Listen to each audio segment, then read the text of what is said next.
everybody, and welcome to the first episode of the Gingerbread Men. I am Drew, and this is James. And we're just going to break down some videos today of judges overstepping their power and kind of talk on that topic. And then we're going to talk a little about the ICE protests and just some thoughts that are neither left or right-sided. And then we're going to get a little lighthearted and talk about Star Wars just a touch. And then we're going to close it out with our closing thoughts on all the subjects we've touched on. And that's going to be our show today. Enjoy.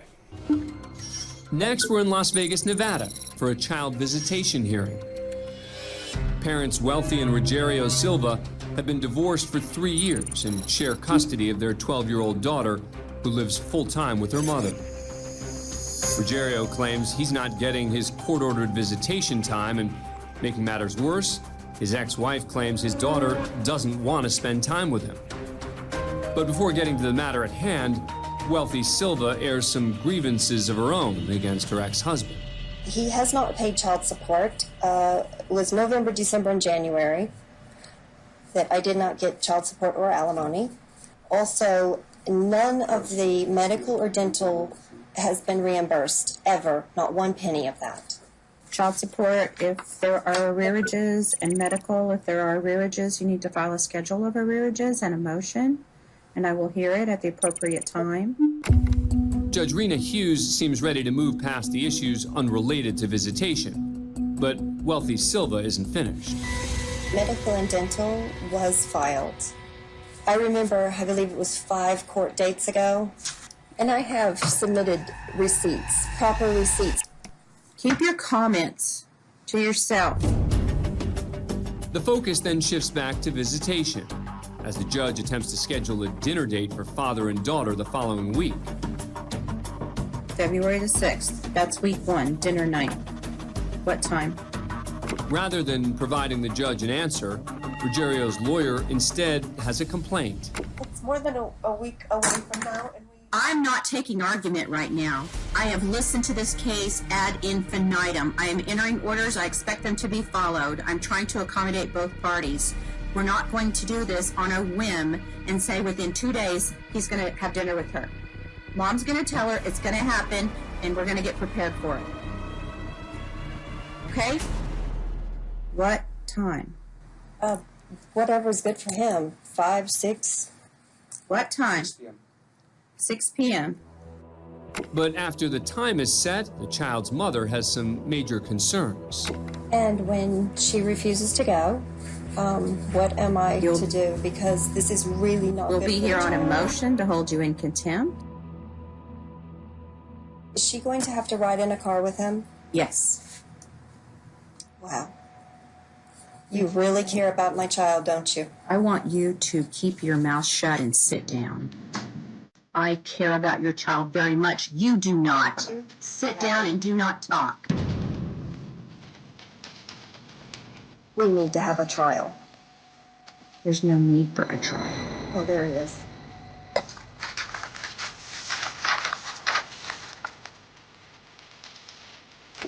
Finally, the tension-filled silence is broken by a threat from the judge.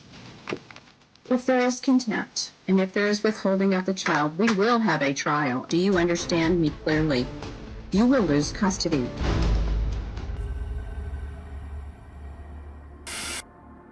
Two months later, following additional visitation issues, the parents are back in court, this time with their 12-year-old daughter. But after starting the hearing, Judge Hughes gives an unusual order, telling all the adults to leave the courtroom so she can speak to the child alone. Around the same time, cameras in the courtroom are switched off. 9 minutes later, with her father now back in the courtroom, Judge Hughes awards him temporary full custody, despite the child's wishes. You don't understand. I love her. And I'm gonna miss her so much. Please don't do this to me. I've made a decision for your best interest. How do you know my best interest? I'm a grown-up and you're a child. When the girl continues to protest the decision, Please. I don't want to be with him. The judge threatens to send her to a children's shelter. If you have any difficulties, we'll go to Child Haven. It's not fun in Child Haven. In fact, they put you in a holding cell, just like it would be jail. At the same time, the girl's mother's not allowed to re-enter the courtroom and is charged with contempt for allegedly withholding visitation. So watching this clip and seeing how this judge is not listening to any arguments, you know, she seems like she's having a really bad day, which people have, I understand that. But as a judge, you kind of have to put your personal feelings aside and follow what the law states, not how you feel at the moment. That's why you're a judge. You're there to make the logical reasonable decision, because most people use emotions. So here we have this judge, and she's obviously not listening to the little girl. She's not listening to the mother.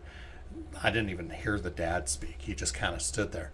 So with that, and the way this judge acted and shutting cameras off during the court session, I get she probably claimed, oh, I'm protecting the child. Well, then why do we have video of the child speaking? I don't believe any of that. What I think is this judge is probably protected by some of her superiors. She has people in high places, so she feels that she has the right to speak down to people and punish in the way she feels appropriate versus what the law says. What are your thoughts? Yeah, I mean, it's funny because, I mean, judges just in particular, they have to have that standard, right? That they need to be able to listen to arguments, but at the same time, just on a basic communication level, is this person making an argument or is trying to talk to me because they need clarification? Right. Let's be honest. Normal people don't step into a courtroom every day. That judge, yeah, it's her job. She's there all the time. So she lives and breathes that. For her, everything she hears legally is normal. Not most people aren't attorneys, so they don't understand.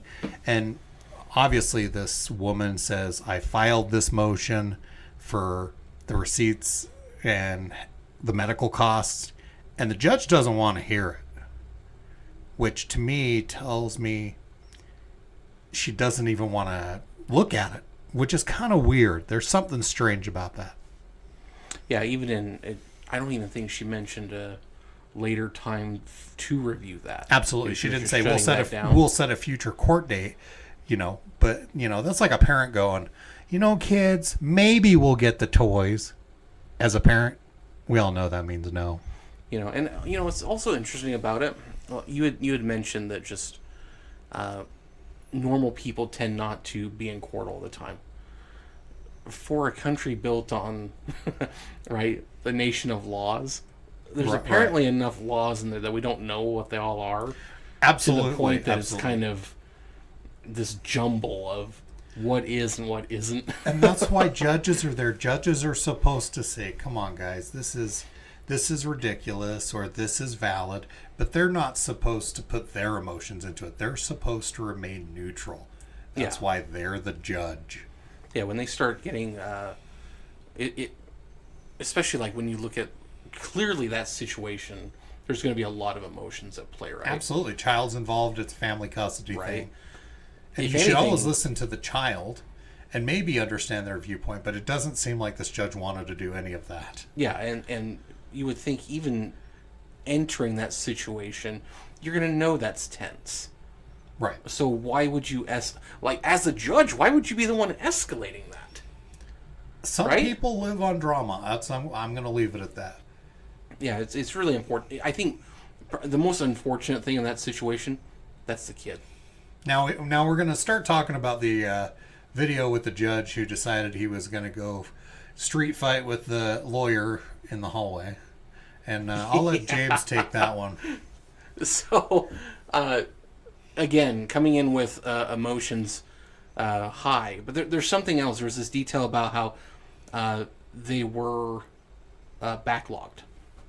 And so they were waiving, or they were trying to get people to waive their right to a speedy trial. So on one end, I'm backlogged.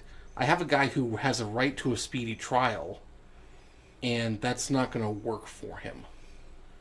So why would he want this person in the backlog instead of getting processed quickly and getting it to the speedy trial, right?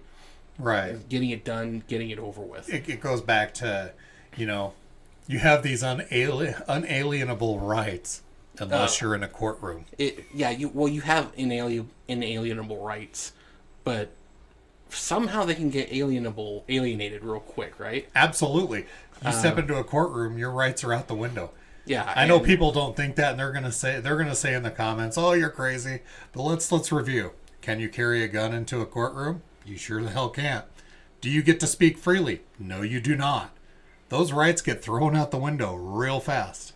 And especially, this judge, when he escalates to the point of initiating a fight, the old adage of, "You want to take this outside, son?" It goes right back to the decorum question. Decorum. The judge is supposed to be neutral, but has decided that we're going to get emotionally involved here and just make it the biggest thing possible. Yeah, and the lawyer was right. He did have a right to be there to, represent his client.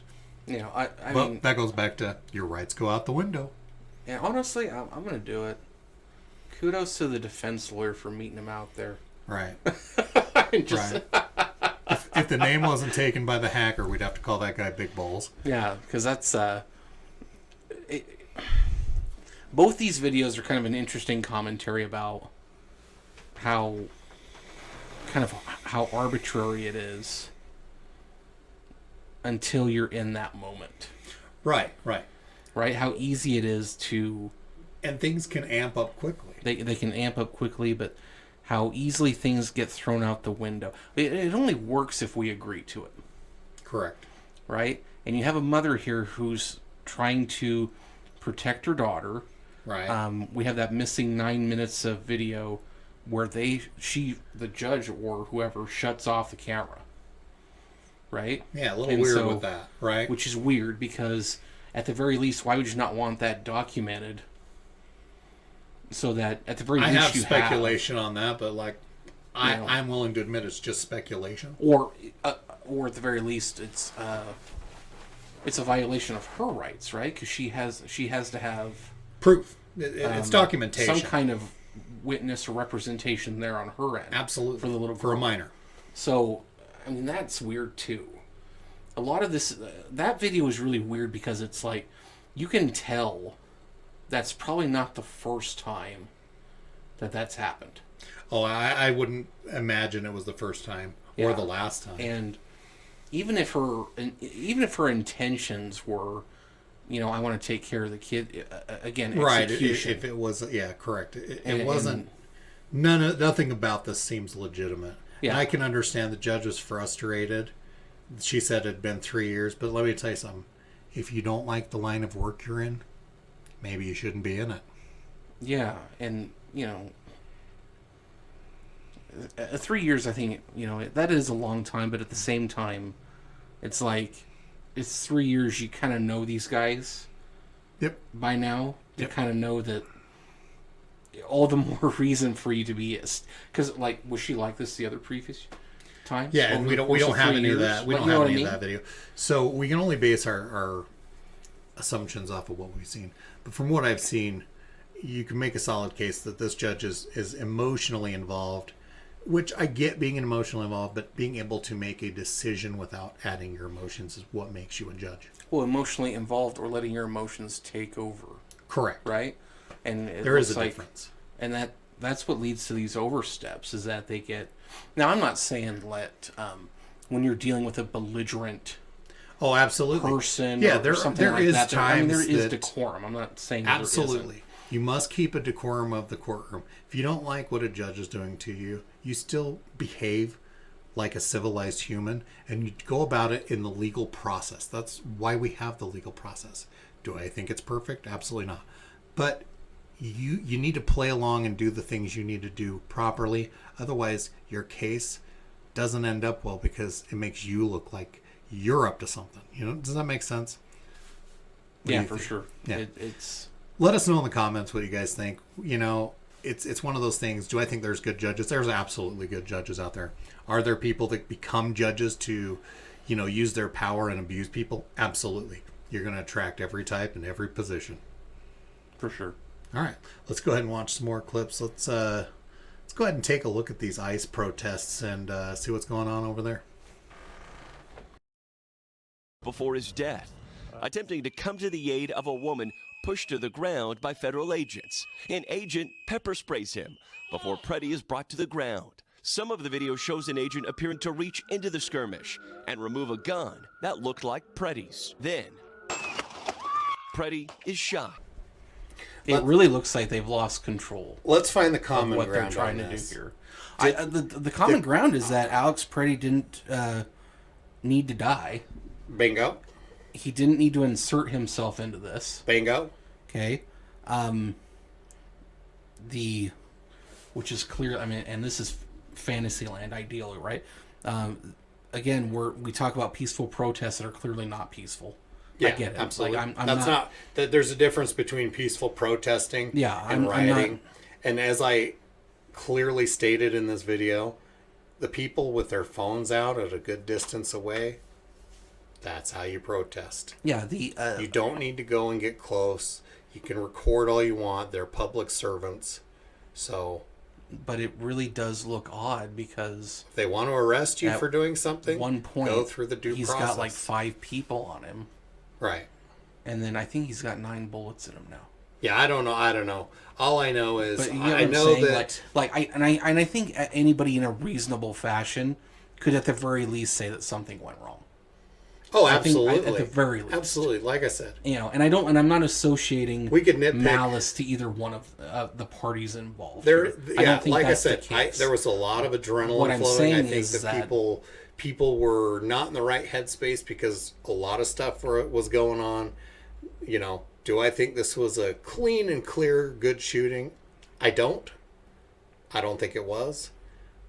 But do I think that Alex Preddy was innocent and just doing good stuff? I don't think he was either. And honestly, I do think we should take a moment and we should really give condolences to the family. Absolutely. And absolutely. Because this is a shakeup. Like, we're in this situation now where people are dying for ideals. Absolutely. And the other thing that I want to point out, and this is important, people on both sides try to dehumanize people. Yeah, and that's something too that because I don't think the ICE agents they're amped up, they're being accosted. I mean, there's more in not just this video, but these guys are getting harassed. It's creating levels of stress that I can see where this clearly had happened. Right. And I'm going to point this out. My question is, are we taking the steps to maintain control? And that's the part where I'm questioning the leadership here and asking if this strategy is working. And I think that's totally a fair question to ask. Absolutely. But you also need to reach out and state that the left needs to do their part too. This country works when both sides work together. And we know for a fact that police were told to stand down for a very long time. And now that things are being handled by state police, things are seeming to calm down a little bit. You know, it's one of those things where we have to come together as a nation. You know, I don't care if you're left. I don't care if you're right. Let's have some common sense. Yeah, and I think the question here is that so the argument being made with deportations and the illegal immigration issue, and this is something Trump campaigned on, was that it was about getting the criminals out, right? Yep. Because what was happening was other countries were sending their criminals to us. Yeah. Right? Yeah. And so they were getting rid of their problem and giving it to us. It's a mixed bag of what we're trying to do here. And if we're trying to get rid of the bad guys, then I don't think anybody would actually disagree with that. Well, the left does, and I have proof of that, and it's a tough pill to swallow. But like I said, none of these ICE operations would need to happen on the scale that they do in Minnesota if the jails were handing over the criminals like they were supposed to. They do not. Nice job, Minnesota, getting in national headlines. Nice job.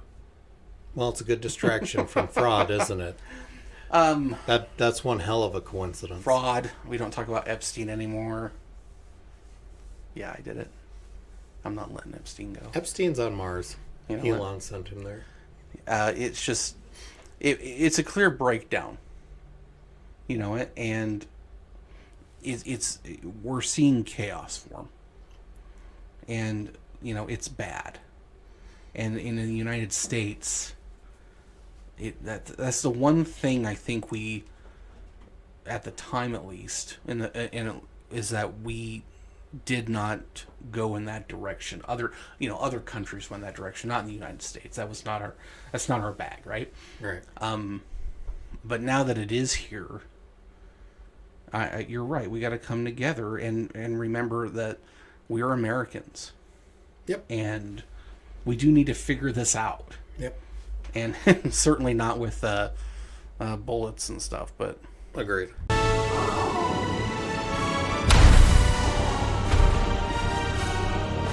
Some of us think we're really great people, but in the real world we're not. We're terrible people. You run your life in a very selfish way, and you think you're doing good when you're actually not. And at the same time, it's how do democracies turn back into dictatorships? It's happened through history forever and ever. Here's the proof that the president of Star Wars doesn't really watch Star Wars. The audience is so smart, and it's true. They are. They get everything. We took a lot of notes. As Yoda would say, there's great responsibility that goes with doing this. And Wait a second. Yoda never said that. Pardons. And now for the final crowning punch to this cake. All right. Now it's time for the light part of the show. And today's topic, we're talking about James's favorite thing in the entire universe. in the universe. Yeah, the universe. Yeah. Well, I was thinking of that, and I was like, I should do that little play of words. No, that's great. Keep it. Okay. Star Wars. Star Wars. This man loves Star Wars. I do. I'm a Star Wars fan. I've been there quite a long time. I grew up with the Dark Horse comics, the expanded universe, video games, all that jazz. Was really excited when Disney bought Star Wars, bought Lucasfilm. much to everybody's chagrin, I guess. Noticed that if you remember your lore, your Star Wars lore, Episode 7 was going to be written by Michael Arndt, who had just... Oh my gosh, we're going deep. Yeah, I'm going deep. I'm gonna be, and I'm gonna take a nap. Riding the wave from writing Toy Story 3. Right? You lost me. Do you remember Toy Story 3? Honestly, I don't. It's been so long since I've watched it. You need to reach in to my inner child. Your inner child, because you actually should be watching children's movies. James, have you ever watched The Princess Bride? No. All right then. No. You have no power here. Have you seen Dune? Yes, I have. I have actually. So, but it's interesting because you had a A-list writer, A-list director. It really looked like all the stops were being pulled to make a really great movie. To stay safe. That's what I'm hearing. But I think ultimately what happened, and this is something that this is where corporations get involved and they get scared based on the prequel backlash. But right now, and that's some deep lore stuff, but at the moment, the new news is Kathleen Kennedy stepping down, right? And I've heard a rumor that that's not true. What I've heard is the Jawas have decided to rise up against her and throw her off a cliff, but it's just a rumor. Yeah, it's in another week it'll be like somehow Kathleen Kennedy returned, right? So that's the best line in That's Star a Wars. Palpatine story. Yeah, but it's funny because the big question is, now Star Wars is saved. Have you been seeing this commentary that Star Wars is saved? Well, let me ask you a question. If you put an egg down a garbage disposal and you turn it on, is it saved? I don't think so. I don't think it's even savable. Yeah, it's not savable, and that's where Star Wars kind of is right now. And it's certainly transformed, right, from its egg shape to But the reality is that Star Wars has been transformed. Initially, it was what? It has been transformed. It has been transformed. I'm going to go in that direction. I'm going to do it. It needed to. What? It needed to be transformed. Okay. It needed to grow. You know, if you guys wanted to comment a lot of hate for him right now, I totally understand. It's okay to be emotional. No, I was the guy stomping my feet in Rise of Skywalker. Do you remember that when saw it? You could hear Can I be his feet honest with you, stomping. James? Anytime that anybody's anything other than what you want in a movie, you immediately, as soon as the beginning opening, you're like, I'm ready to leave. I'm ready to go. No, but I've actually rethought this. I'm actually watching The Last Jedi again, and my opinion is changing. That's clearly the best of the sequel movies. I know you don't believe that. No, I'm enjoying it. Oh, okay. Because it's. I have a question. Sure. I'll dazzle you. Have you changed any of your eating habits lately? Because I'm starting to think you have some kind of like brainwashing thing that's happening. No, I'm still fat and getting fatter, so it definitely no. You know, and I've been drinking the Kool-Aid. A regular man says fat. A wise man says well-rounded. Well-rounded. I've become more well-rounded. No, it's funny because the question is, now it's finally saved. And the question is no. It's not. Because Star Wars for the last decade has been, well... Hey, I will point out that Disney was was able to make a whole bunch of merchandise to push out there. For them, they're like, that saved us money. Yeah, they got you Grogu, guys. Oh, yeah. You know? Ooh.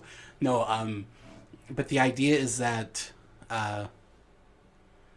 you know, and you guys are going to get all this new Star Wars that you're just going to love, and it's going to be correct, and it's going to be what you always wanted. That's not going to happen either. You have Mandalorian and Grogu out in May, I believe.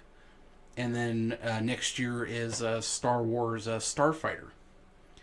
I know the people love Grogu. You still have 2 movies to get through before you even... It's true. I'm going to say this. I know everybody loves Grogu, the Baby Yoda. But I've got to be honest. I feel, this is my opinion, I feel like I thought he was going to be in the first couple episodes and we'd move on and have some bounty hunter shenanigans. And that's not what we got at all. I can see, like, his arc... Well, his arc ends when Luke gets him. Did you watch season 2? I did, but then he comes back, I thought. Right, and then they course corrected. See what I'm saying? See, they course corrected. There was a realization that Grogu was a moneymaker. Yeah, there's no risk. We can't deviate from the plan. We like money. Then, Mando is what is it? He's just a vehicle for pushing the story forward. That's all he is. Yeah, he's a crutch. Yeah, he was just a crutch for cameo after cameo in season 3. This movie is season 4, but it got tweaked from because of production and I think the writer's strike. Yeah. So that's why it's being made into a movie. Right. Right? So now we're just getting a Disney Plus movie on the big screen. Right. Yeah. Like what? I don't know. I think that Star Wars needs a complete overhaul, and I think you need to show. I don't think it's savable. I mean, they started doing it to Indiana Jones too. You're either at the point now where,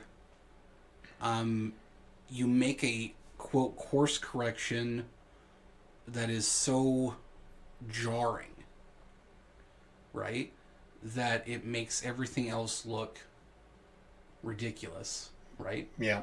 And or you talk about reboots, right? Or you just keep shuffling along and just keep seeing what sticks. Yep. And so far Disney is really good about throwing stuff out there and seeing if it sticks. That's good. But it's not Star Wars. It's not, the magic's gone. True. The magic is gone when you... I remember when the prequels were announced, right? And we're getting episode 1. We're getting episode 1, guys. And it was like, what is this? And it was certainly different. That's what I found really interesting about Star Wars. If you look at what was happening, you go to this earlier era where basically George Lucas has, now that he's got the money, he can do whatever he wants. And so he did that, and people got upset. But it opened up the world, and you were getting something new. There was nothing in episode 1 that was like, I would say is like derivative to the point of like nauseum, right? Like there's nothing there that was like, ugh. I mean, yeah, like there's Jar Jar. But like it was new. Yeah, it was new and it was different. Yeah, and the sequel trilogy was so scared that they yeah. were like, here's the best part: it know, didn't muddy the water for the original trilogy. Yeah, it really didn't. I mean, if anything, it showed the big problem was that everybody was connected, so it made your universe smaller, right? Anakin builds C-3PO, and then he just happens to have R2-D2 as his droid. Right. Right? Like that's... Right. So those kinds of things. So wrapping it up, yes or no, is Star Wars savable? Savable? Well, savable admits that there's something wrong with it, and there's clearly not. That's a joke. Yeah, you got to be clear, because sometimes your sarcasm is not very clean. But it's about as clean as the writing for Star Wars. It's savable. I mean, you have to decide. You actually have to have a plan, for one thing. I think they have to. If they do it, they need to stick to their guns and stop doing safe stuff. Yeah, they need to be, it's too safe. They need to be brave. And it's funny, too, because the argument will be, well, what about The Last Jedi, right? Well, The Last Jedi deconstructed everything and turned everything on its head, and then you chickened out with Rise of Skywalker.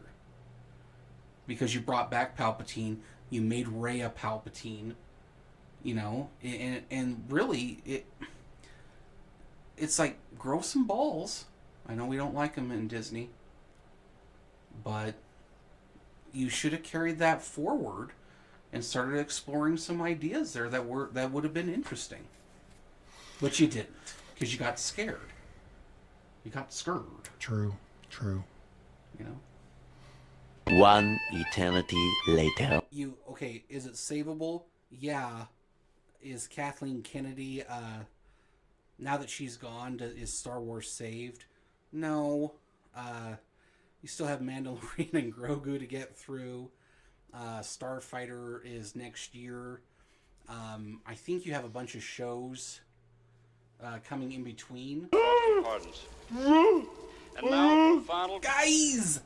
So, this is our last call, and this is where we kind of go over the topics we've talked today and just kind of do a quick review of final thoughts. And we're going to start with judges. James, you think that judges that overreach receive fair punishments in their overreach?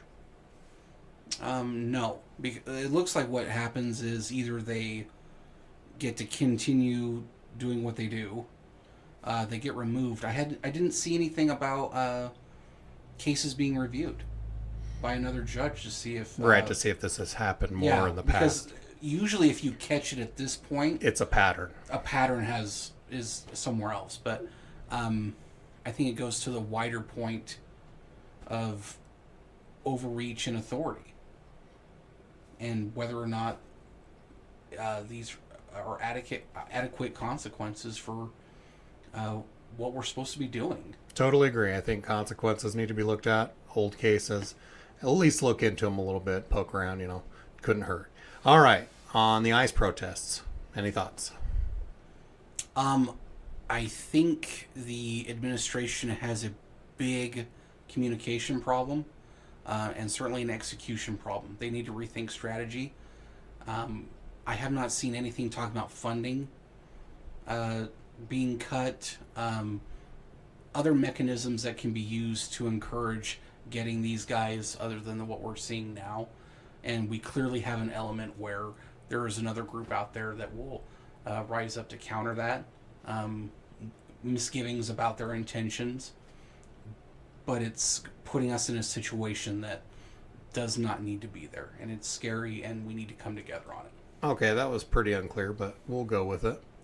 I think what you're trying to say is the ice. That was pretty unclear. Yes, it was unclear How so? because What's unclear about you didn't. You were talking about how we need to have these things with, like, better communication and stuff. What about Minnesota and their cooperation? Does that fall in there? Well, I stated that there was clearly other forces that were manipulating the situation. Clearly, the state of Minnesota. Right. That's why I'm saying it's unclear. Yeah. I didn't understand whether you meant one side or the other. To me, it seems like sides, right? Correct. The administration's got its problems, absolutely, right, and execution, absolutely, and then you have the state level where their refusal to get involved has now put their own citizens at risk. Right. When they could have just followed process and handed them out of prison. It's funny because we talk about de-escalation. Right. Who's the one group that probably should have been there, involved, assisting in de-escalating? The police. The police, local law enforcement, to protect. Where was the part where local law enforcement was not protecting its own citizens? So what we're saying is keeping things that low and keeping the temperature low. So are you saying that perhaps the Minnesota politicians wanted chaos? It's certainly a possibility. I can't deny it because Tim Walz pisses me off. But he's literally politician. You got to remember that this guy ran for was the vice president of the United States. Not just 2 years ago. Yep. Right? Well, a year ago. And now is the governor with the biggest fraud scandal in American history. Makes you wonder if he did become vice president, doesn't it? It kind of like, great job, Harris campaign for vetting. Yep, absolutely. Great job there. Yeah. That'll be a whole other topic we do on another show. But let's move on to the next section. Did that clear it up? Yes. That's why I said it wasn't clear. It wasn't meant in malice. Yeah. So, Star Wars. I'm gonna let you take this one all the way. The thing about Star Wars. Make it short. Yeah. It's funny. Star Wars is for everyone. Supposed to be. Yes. It's the mythology, the hero's journey, that's embedded into humanity. It does not care about your race, your orientation, whatever the classifications that you want to highlight. What you identify yourself with being. Yeah, your primary identifier, whatever that may be. Being the hero doesn't care about that. It's about you rising up, being or challenging authority, changing transformation. There's nothing wrong with the idea that what. I'm saying you have. No, you got something. What do you got? Yeah, it's based to your point. We even see in the new stuff that they've put out, and they love putting identity and stuff into it. You see that Rey doesn't go, oh, it's just because I'm a lady Jedi that I am so unstoppable. She just talks about being a Jedi because that's what she wants to be. Well, that's the whole point. Yeah, it's the journey. It's not what you identify as that makes your journey. It's your journey. Yeah, it's your journey, and like it's so funny about this because there was this criticism. There's this criticism out there about, oh, it's a woman, dude. If you know your lore, there's been plenty of lady Jedi out there. Absolutely. And they were cool, they were badasses, and they weren't just Mara Jade. I have no problem with lady Jedi. Yeah, so there was nothing wrong there. I want to hear the story of the Jedi part, not the story of your internal struggles. That's what I want to hear. Well, I think your internal struggle. Your identity struggles. Yeah, and overcoming your struggles. Unless that has to do with going to the dark side. Yeah. A lot of those conversations were on the outside, right? Right. We got to make this quick because this is last call. But last call, Star Wars can be saved. It needs new stories. I think the intention was there. Execution. Again, execution. I think that's the theme with the whole episode. Execution and overreach. Yep. I think are the two things that are really sticking out. And don't forget, sand is coarse. Sand is coarse. Yeah. And it gets everywhere. Right. Well, until next time, guys, we'll catch you in the next video. May the force be with you. Don't listen to him. Listen to me. Whatever.